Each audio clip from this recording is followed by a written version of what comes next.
Newsfirst at 9. 3 of the 13 Sri Lankans who left South Sudan for Uganda and were stranded there have returned to Sri Lanka. Following their arrival in the country, their first visit was to the Newsfirst Centre in Colombo.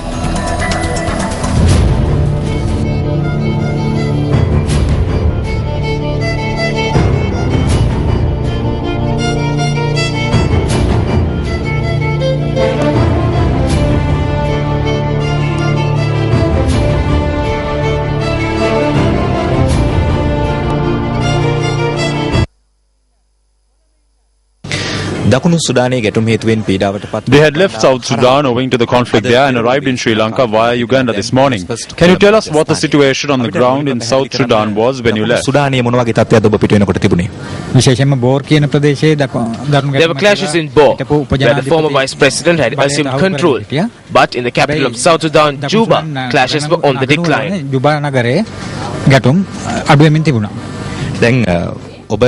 There were more than 10 of you working in the same place and you were able to leave South Sudan and reached Uganda. How did you manage to leave? When the clashes in surrounding areas began aggravating, we decided that it was no longer suitable for us to remain there. Therefore, we boarded buses to Uganda. What was your predicament when you reached Uganda? In Uganda, we were staying in a small apartment. We were hoping to stay in Uganda until the situation in Juba improved. In the end, we decided to come back to Sri Lanka.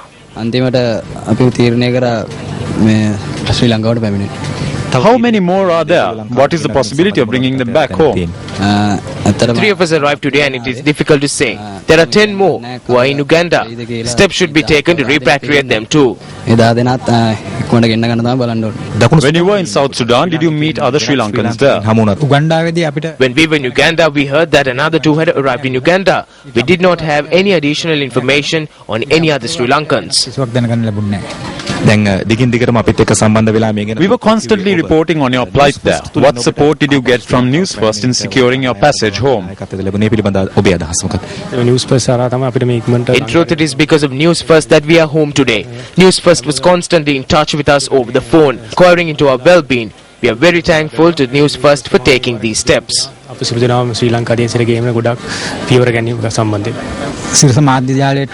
I'm thankful to Newsfirst for the service rendered as a media institution whenever people are in trouble. Deputy Minister of Postal Services Sanjay Surya says he hopes for a political journey devoid of anger and hatred. He expressed these views at an event held in Mathura this morning.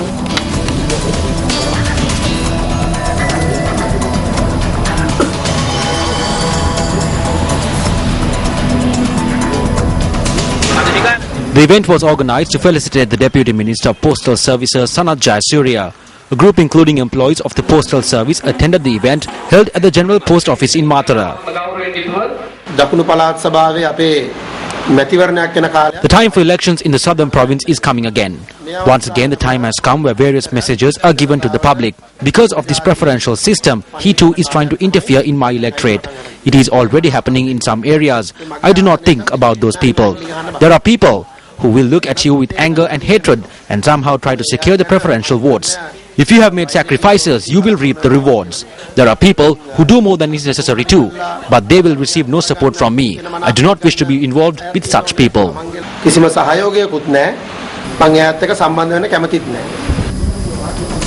UNP activists say that they will take severe steps to evict outsiders who have come into the party and are making decisions prior to the provincial council elections.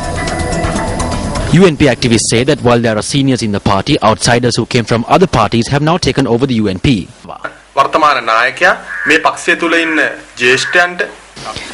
Instead of giving positions to party seniors, talented individuals and activists of the party, the present leader has taken orphans who were chased out from other parties into this party and has allowed for them to steer it. We saw at the previous convention how people like Mangala Samarveera and Vijayadasa Rajapaksa came to our convention and reprimanded us. What is the meaning of this? These outsiders do not understand the pulse of the UNP in the village.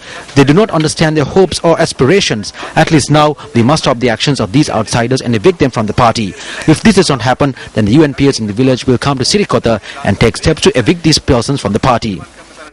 ඉදිරියේදී ක්‍රියා කරනවා කියන එක අපි මේ මොහොතේ කියන්න කැමතියි. අද පක්ෂයේ මෙහෙවන්නේ ප්‍රකාශ නිකුත් කරන්නේ ජ්‍යෙෂ්ඨයෝ නෙමෙයි. It is not party seniors who are steering the party and are issuing statements today. They are not people who have made a mandate from the party supporter.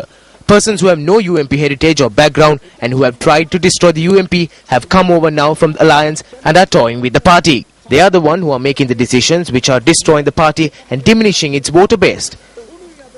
If the local government representatives of the present government have the strength to make their own individual decisions, then why is it that the seniors in our party cannot chase away the outsiders who are destroying the party?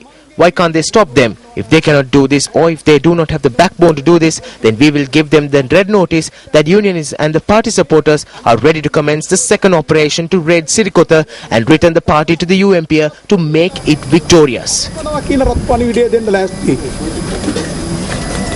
Speaking at a meeting held in Moratua yesterday, JVP Politburo member KD Lalkanta expressed these views on the opposition in Parliament. This budget is a lie. It has wrong numbers. The numbers in it are false. It was MP Anurakumara Disanaika of the Janata Vimukti Peramuna that revealed that the Central Bank and the Ministry of Finance together were doctoring the numbers. It has come to a situation today where Comrade Anurakumara Disanaika is carrying out a major portion of the task of the opposition leader in Parliament. It is not Ranil who is the opposition leader in Parliament today. It is Anurakumara Disanaika.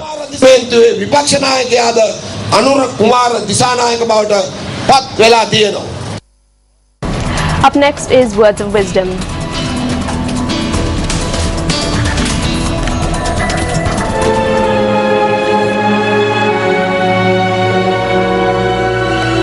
Yesterday is gone.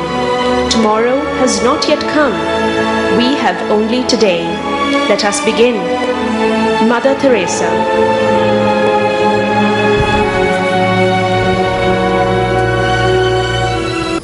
The 2014 budgets of 3 more UPFA governed local government institutions were defeated for the second time today. The budget of the Jaila Urban Council was defeated for the second time today. 2 votes were cast in favour of the budget while 7 were cast against. 4 government councillors cast their vote against the budget.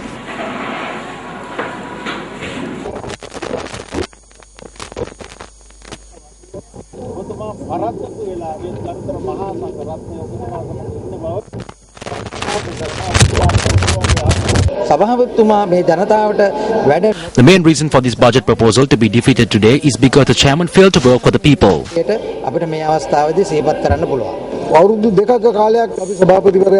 We rendered our support to the chairman for a period of 2 years. So as there is no service rendered to the people in this area, we decided to vote against the budget.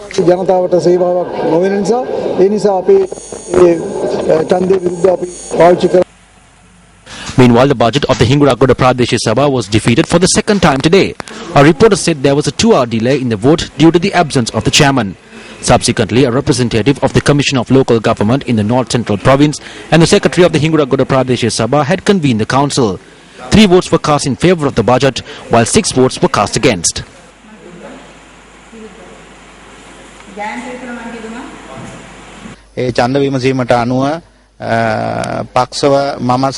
Two of my fellow councillors voted in favour of the budget on my request. I made a clear request from everyone in the party that this budget should be passed, but only 2 votes were used while 3 abstained from voting. We believe the reason for his absence here today is due to the fact that he has no ability to carry out development activities. We made a clear request for a review. If he had seen development under his governance, we would vote in favour of this budget.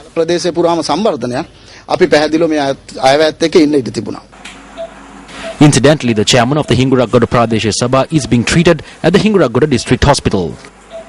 I did not have the chance to inform them in writing of my illness. I did not fall ill intentionally. I was vomiting on my way to the Pradesh Sabha, so I admitted myself to hospital. Because I am sick, I asked if today's sessions be postponed because I am the one who should be presenting the facts for the budget.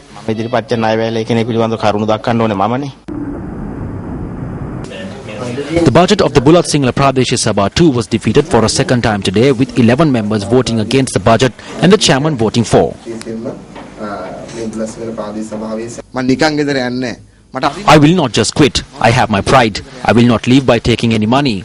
I will leave with my pride. I will leave with the pride stating that I work for the people, the love for the people and the kindness towards the people. අරගෙන තමයි මං ගෙදර යන්නේ. අපි විපක්ෂයේ හැටියට As the opposition, we voted in favor of the budget because we are against this administration. විරුද්ධව ප්‍රකාශ කරා.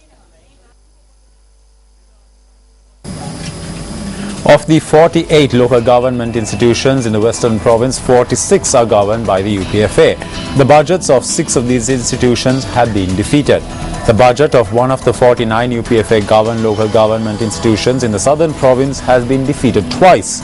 The budget of one of the 32 UPFA governed local government institutions in the Northwestern Province has also been defeated twice. The UPFA governs all local government institutions in the North Central Province. The budgets of 2 of these institutions had been defeated twice.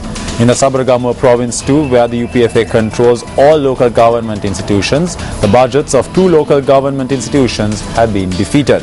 Meanwhile, the budgets of 2 TNA governed local government institutions in the Eastern Province have been defeated. The budget of 1 TNA governed local government institution in the Northern Province has been defeated twice.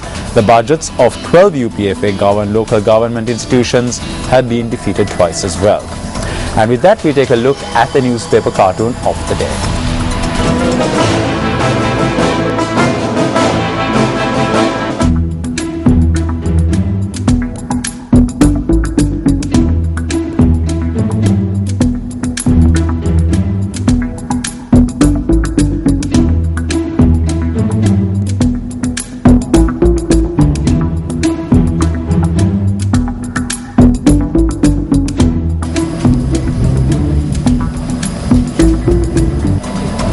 Let's now take a look at the weather forecast for New Year's Day.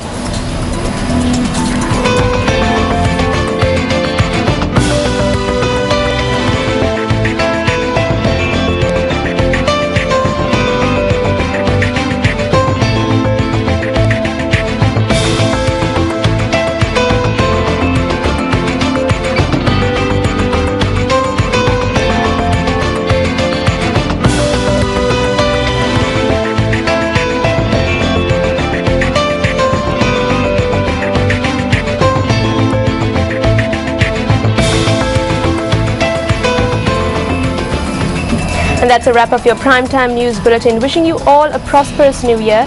The Newsfirst team, I'm Nicola De Zoiza. And I'm Shed Silva. Take care and good night.